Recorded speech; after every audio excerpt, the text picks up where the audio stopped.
네, 국민의힘 전당대회 일정이 확정됐습니다. 다음 달 11일 새 대표와 최고위원을 바로 이날 선출을 한다고 하는데요. 당 대표 도전 의사를 밝힌 사람들이 한둘이 아닌데요. 자, 오늘 그 가운데 한 분 만나보도록 하겠습니다. 청년과 초선 의원 돌풍 주목받고 있는데요. 바로 그 주인공입니다. 김웅 국민의힘 의원 전화로 만나보겠습니다. 나와 계시죠? 예, 안녕하십니까. 네. 국민의힘 김웅입니다. 네, 공식 출마 선언을 오늘 하세요? 예, 억수로 화창한 오늘 하게 됐습니다. 그러게요. 반응도 억수로 좋아야 될 텐데요. 그렇게 기대하십니까, 의원님? 뭐 제가 열심히 해야 억수로 좋아지지 않겠습니까? 알겠습니다. 지금 이제 그 초반인데 초반에 가장 눈에 띄는 건 초선 대 중진, 신구 네. 격돌인데요. 예, 이런 예. 구도가 형성이 되는 걸 어떤 의미로 이해를 해야 되는 걸까요? 뭐 우리 당이 변하고 있는 것이고 또 저희 당의 그 모든 국민들이 바라고 있는 게 변화하라는 거 아니겠습니까? 예. 그 변화를 여러 가지로 지금 보여주고 있는데 사실 인적 구성과 또 우리 당의 전당대회 과정에서 뭐 전례 없었던 이런 모습을 보이는 게 변화의 한 모습이라고 생각하고 있습니다. 그러면 중진은 변화의 걸림돌 내지 혁신의 대상이 되는 겁니까? 뭐 당연히 저희로서는 뭐 그렇게 공격을 하고는 있는데 예. 뭐 그분들은 이제 경륜이 필요하다라고 이야기를 하고 있고 예. 어찌됐든 이러한 구도 자체가 사실 저희 당 전신을 포함해서 이런 경우는 뭐 거의 없지 않았습니까? 네. 그래서 뭔가 좀 우리 당원이 저한테 이게 무슨 일이고라고 이야기를 하시던데 그 정도로 저희는 좀 큰 변화를 하고 있는 것 같아요. 그래서 매우 긍정적인 저희는 신호로 저 스스로 자평하고 있습니다. 그러면 이제 변화라고 하는 건 워낙 이제 추상적인 표현이기 때문에 그렇죠. 좀 더 구체적으로 들어가면 지금 변화의 물결이 형성이 되고 있다는 말씀이신데 그 핵심 내용이 뭐라고 그렇죠. 보세요, 그러면? 일단은 저희가 기존의 정치 문법이 좀 달라진 거죠. 예전 같으면 저희 당 같은 경우에는 뭐 어느 정도 수순을 거쳐서 뭐 당직을 맡고 뭐 이런 절차가 있었지 않습니까? 네. 그리고 당론이 형성되는 그런 과정도 어떻게 보면은 탑다운 방식이었고, 근데 지금은 사실 전혀 그렇지가 않지요. 뭐 저 같은 경우도 그렇고 이준석 최고도 그렇고 뭐 누구하고도 뭐 상의하거나 어떤 뭐 움직임하고 같이 가는 게 아니고 진짜 그야말로 자연 발생적으로 지금 터져 나오고 있는 거거든요. 네. 그리고 공약이나 뭐 이런 부분들에 있었을 때도 기존에 우리 당이 뭐 내세우지 못했던 내용들을 지금 계속 터뜨리고 있기 때문에 그런 부분에 있었을 때는 뭐 확실히 달라지겠다. 그리고 우리의 이 도전이 앞으로 계속 이어질 것 같다는 그런 생각이 듭니다. 알겠습니다. 그래서 그러니까 홍준표 의원하고 각을 세우는 이유도 그 맥락에서 이해를 하면 되는 겁니까? 그렇죠. 저는 사실은 이제 홍준표 대표 같은 경우는 저는 그렇게 생각합니다. 홍준표 대표님한테는 저는 반대를 극복하고 우리 당에 들어올 수 있는 거의 유일한 방법을 알려드린 거라고 저는 생각하고 있고, 예. 홍 대표님께서 워낙에 그 정치 경륜이 뛰어나신 분이기 때문에 변화를 해야 지금 이제 이 달라진 당에 들어가서도 본인의 역할을 할 수 있구나라는 것들을 깨달으셨을 거라고 생각을 해요. 예. 그러면 홍준표 의원의 존재 자체가 구태의 상징이다 이렇게 이해를 해야 되는 겁니까?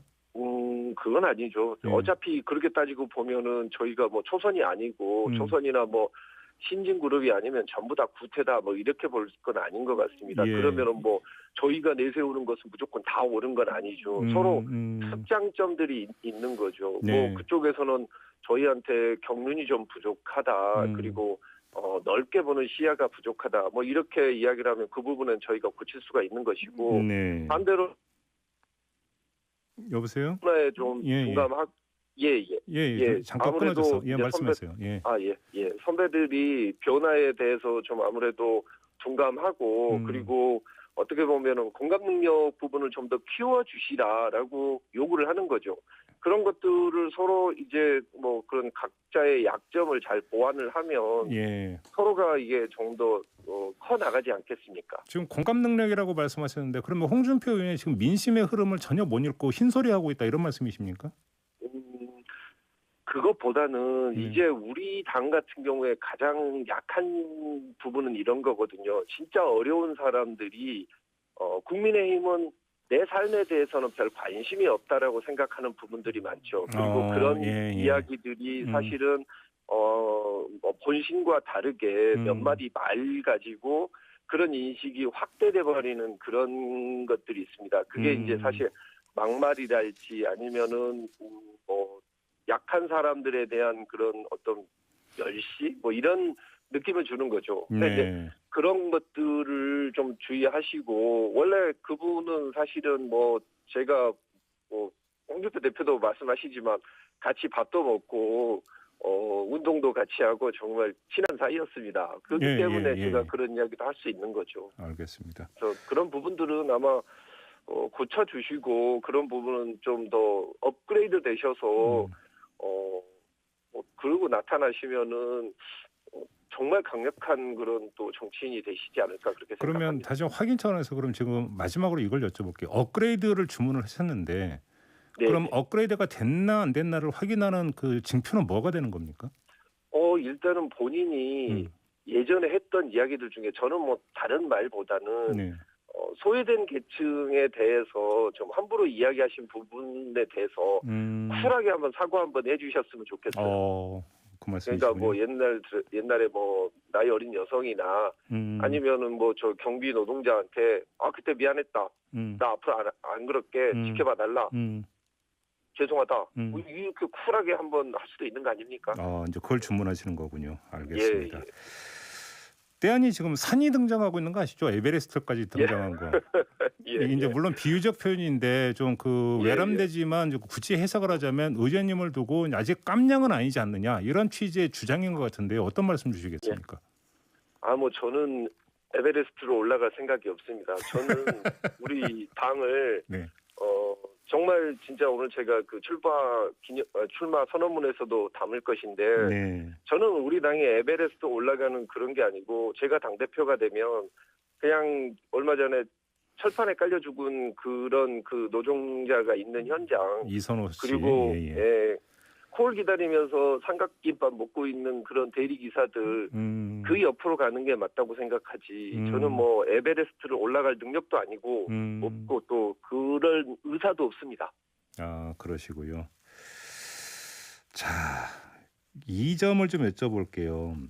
지금 여론조사를 놓고 보면 예. 의원님보다 이준석 전 최고의 어떤 지지율이 더 나오더라고요. 이 여론조사 결과는 어떻게 받아들이고 계십니까? 이준석 최고가 저보다 확실히 인지도도 높고 그리고 정치를 따지고 보면 저보다 10배 더 했습니다. 그렇기 때문에 그 이준석 최고 같은 경우에는 또 진심이 있거든요. 그 제가 개별적으로 만나보면 제가 만나본 정치인 중에서 가장 의리 있는 정치인으로 저는 항상 이준석 최고를 꼽고 있거든요. 그래서 그런 부분들 그리고 정말 그 우리 당의 최고 험지에서 변하지 않고 거기 계속 나오는 그런 변하지 않는 모습들 그런 것들이 저희 당원과 국민들을 좀 감동을 시키고 있는 것 같아요. 저는 아무래도 그 정도의 그런 어떤 모습을 아직은 못 보여드리고 있는 거죠. 네, 그래요. 그런데 아까 이제 그 오늘 인터뷰 시작하면서 초선대 중진 구도를 이야기를 했잖아요. 그러면 이 구도에 따르면 의원님과 이준석 전 최고 그러니까 어떤 단일화까지도 모색할 수 있고 성사시켜야 된다 이런 입장이십니까? 일단은 지금 우리 이준석 최고도 나와서 열심히 뛰고 있고 저도 인지도를 높이고 있는데 지금 이 상황에서 뭐 단일화부터 이야기하는 것보다 자기 목소리를 좀 충분히 내야 될 것 같고요. 그리고 당의 변화에 도움이 될 수 있으면은 이준석 최고나 저나 자기 희생을 하는 것을 두려워하지는 않을 겁니다. 뭐 자기 희생을 마다하지는 않을 것이다. 그렇죠. 그 한 말씀에 모든 게 담겨 있는 것 같네요. 뭐 충분히 해석이 가능한 말씀이신 것 같고. 당 대표 구도와 관련해서 저희가 이제 그 엊그저께 성일종 비대위원하고 인터뷰를 했는데 이제 차기 당 대표에게 이제 가장 중요한 역할은 역시 이제 대선을 앞두고 야권을 재편하는 그러니까 그 중심점이 되는 거 아니냐 이런 취지의 말씀을 하시던데. 그런 그 역할에 비추어 볼 때 사실 신진 초선은 좀 역부족인 거 아니냐 이런 취지의 이야기가 나오던데요. 어떻게 받아들이십니까?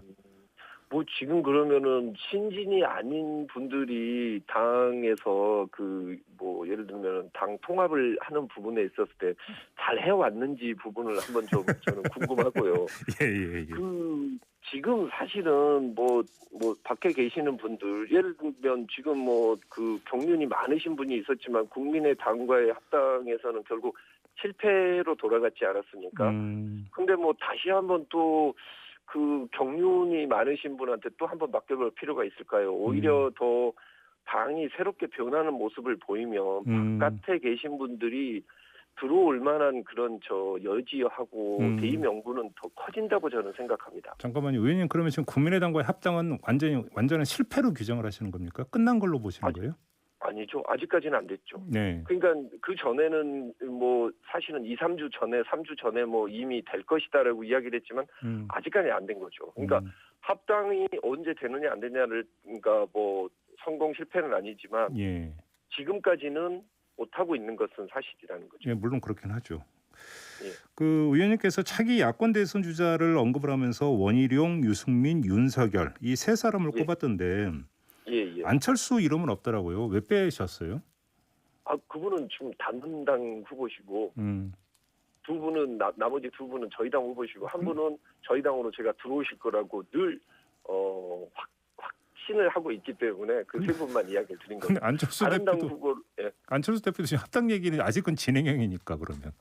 그렇죠. 만약에 합당되시고 나면 저는 그러면 또 안철수 대표에 대한 강점과 그분 홍보를 나서겠지요. 예. 근데 안철수 적극적으로. 대표는 사실은 서울시장 도전하면서 대선은 도전 안 한다고 이미 밝혔었는데 그럼에도 불구하고 도전을 해도 되고 할 거라고 보시는 겁니까?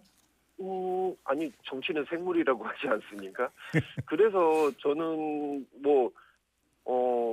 정치는 국민이 나오라고 하면 나와야 될 것 같고 예. 그거는 서울시장을 하시면서 그 보궐선거 과정에서 좋은 모습을 많이 보여주셨기 때문에 또 국민들이 또 다른 기대를 또 가질 수도 있고 그러면 그 기대에 또 맞게 행동하셔야죠.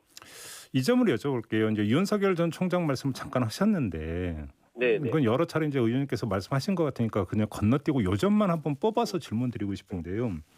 예. 그러면 당 대표 경선 결과 예. 신진이 아니라 만약에 중진이 당 대표가 되는 경우에도 윤석열 전 총장이 국민의힘에 들어올 거라고 확신하십니까? 많이 어렵기는 하지만 예. 결국은 그러니까 좀 시간이 걸리기는 하지만 들어오실 거라고 봐요. 왜냐하면 예. 지금 그 제3지대에서 정당을 만들겠다고 하고 있는데 윤 전 총장의 그 지지자들을 전부 분석을 해보면 이들은 그 제3지대에 계신 분보다는 절대적으로 우리 당 지지층하고 겹칩니다. 그리고 지역적으로 보셔도 알겠지만은 대구 경북 쪽에 확실히 그쪽에서 기대가 높게 나오고 있고요. 그러니까 그 지지층이 별로 없는 제3지대에 계시는 것보다는 결국은 본인을 확실하게 지지하고 있는 그 계층이 존재하고 있는 저희 당에 들어오시는 게 순리겠죠. 그리고 그냥 따로 가다가 막판에 뭔가 후보 단일화하는 모델도 있을 수 있잖아요. 그거는 기존의 정당이 이미 있으신 분, 예를 들면 안철수 당 대표 같으시면은 네. 그런 모양새가 본인에게 조금 더 도움이 되실 거라고 생각을 하는데 예. 지금 이제 당이 없고 진짜 혼자 계시는 그런 윤 전 총장 같은 경우에는 빨리 들어오셔서 지금 우리 당 내부에서도 그렇게 지지층이 지금 두꺼운데 우리 당 안에 빨리 들어오시는 게 여러모로 본인한테는 유리하죠. 그 이제 국민의힘 안에서의 신진 세력과 윤석열 전 총장 사이에 지금 전 의원님이 지층 분석을 말씀하시니까 이제 떠오르는 장면이 하나 있는데 지금 여론조사 내용을 분석을 해보면 20대에서의 윤석열 그러니까 지지율이 극히 낮다는 거 아니겠습니까? 예. 자, 이 점은 어떻게 분석을 하세요, 의원님은?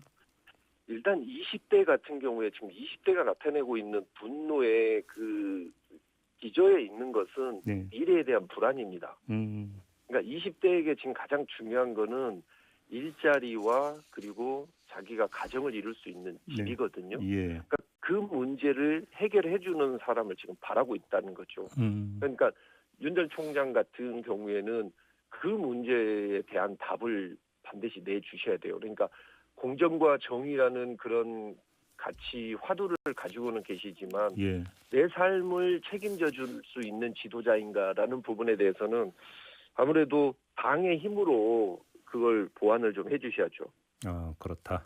이게 그러니까 이 어필이 없으면은 청년층의 마음을 그러니까 사로잡기는 더 한계가 있을 거다 이런 말씀이시고. 그렇죠. 지금 20대 같은 경우에는 매우 그 논리적인 그런 투표 성향을 보이고 있을 거고 네. 앞으로도 그럴 거라고 저는 예상합니다. 윤석열 전 총장이 그나저나 언제쯤 등판할 거라고 보세요? 시점을 언제로 보세요, 의원님은? 6월 지나서는 나오셔야 되지 않을까요? 지금 당대표 사실은 경선 결과까지는 볼 거다 이런 말씀이십니까? 그렇죠. 예, 예. 그렇게 보시는 거고. 마무리하기 전에 이 점을 그럼 질문드리고 마무리할게요. 만약에 의원님께서 당 대표가 되신다. 예. 그럼 가장 먼저 누구를 만날 계획이십니까?